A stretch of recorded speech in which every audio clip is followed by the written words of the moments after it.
No, phenomenal speaker. So please, hands together for Tracy, please. Thank you.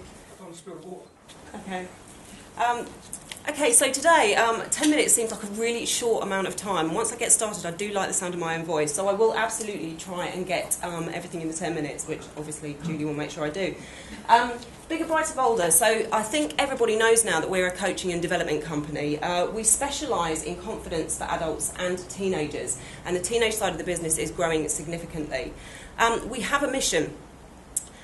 I want to share a little secret with you. You are all beautiful, individual, unique people, but your shit's the same.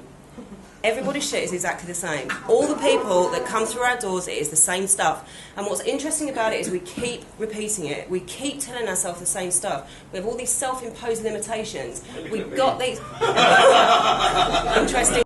They came from our parents and we're passing them on to our children. So the mission that we have is to stop the madness. We just want to stop this madness so that people can be everything they have the potential of being. The product, so you would think it was workshops and coaching, but that's actually our vehicle. The product that we sell is freedom. What we're focused on is delivering freedom from the self-imposed limitations, and that's what we offer our clients.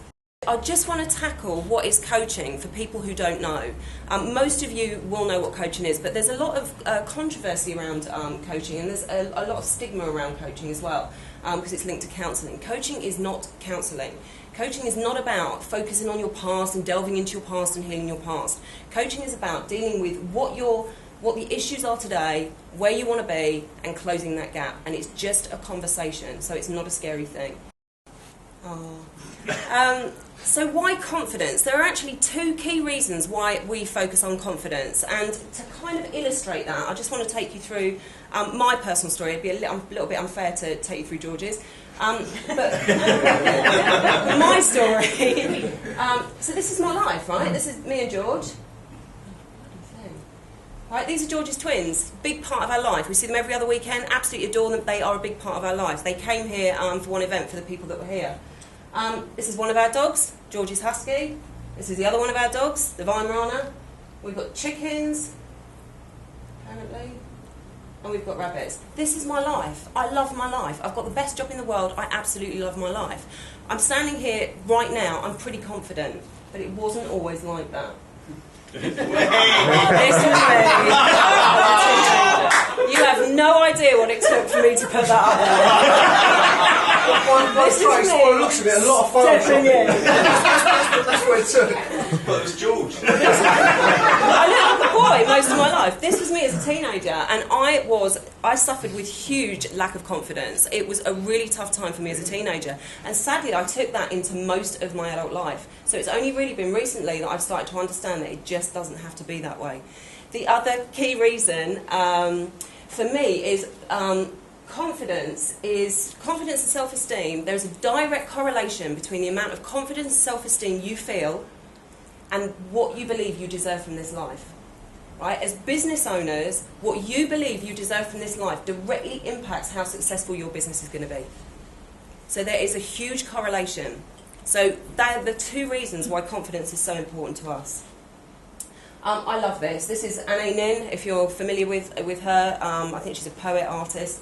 But I love this. Life shrinks or expands in proportion to one's courage, right? That could be exchanged with confidence. Absolutely, life shrinks or expands depending on what you believe you deserve, so your levels of confidence and self-esteem. So that's why it's so important to us to deal with confidence. So, what is confidence? Confidence to me is trust.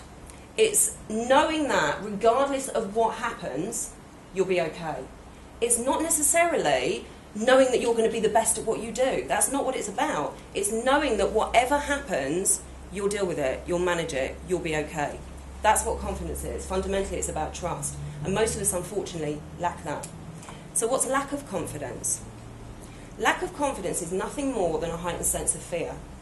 So it's not that you're not confident. You were born confident. As a child, your parents spend most of their time preventing you from killing yourself. You literally chuck yourself off things, walk into things, stick your fingers in things. That's what you do as a child. You were born confident. What happens is you learn to be fearful of certain situations, and we carry that through life. So what lack of confidence is nothing more than a heightened sense of fear. And that is directly impacting your success as a business owner. Makes sense so far? Okay. So I just want to tackle, some of you may have seen a video George put together, and it was around the 4 normal responses to fear, and whether or not they work. So I just want to run through those because I really want you to take some time out and think about how these apply to you. We think about people with lack of confidence, and we assume that people with lack of confidence wouldn't come to an event like this, for example. But actually, we all suffer from it in one form or another. So I want you to have a think about it. So the first one is hiding. Right? If we're suffering with lack of confidence or a heightened sense of fear, we hide. So how many of you don't make the phone call you were supposed to make? Yeah? How many of you maybe don't have that conversation you were supposed to have? How many of you play Angry Birds? Procrastination is hiding. Right? And every single one of us has procrastinated at some point along the way. So we all have strategies in place that highlight the fact that there is fear there, that we're suffering fear on some level. Worry, my personal favourite. Right, I'm a worrier. So worry indicates a sense of fear. If I'm constantly worrying, and I don't mean that little worry that gives you that edge, I'm talking about that constant worry that can turn into anxiety. If we have that level of worry, we're not trusting. We're not trusting that everything's going to be all right in that moment. We have a sense of fear about that. The next one is anger. Have you ever flipped out at somebody that you didn't mean to flip out at? Lost your temper with somebody random, some sales guy that phoned and you've absolutely gone mental? Right, it's masking fear. There is a fear there. Fear, lack of confidence, same thing.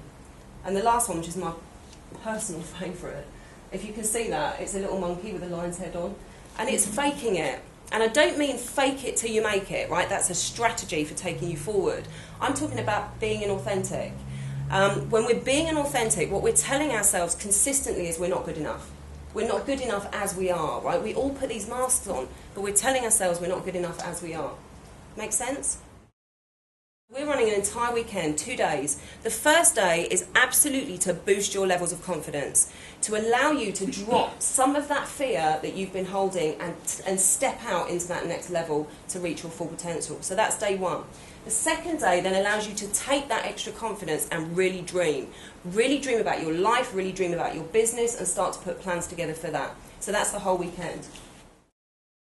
So we want to get as many people in there to step up on their confidence levels as we can. Thank you very much.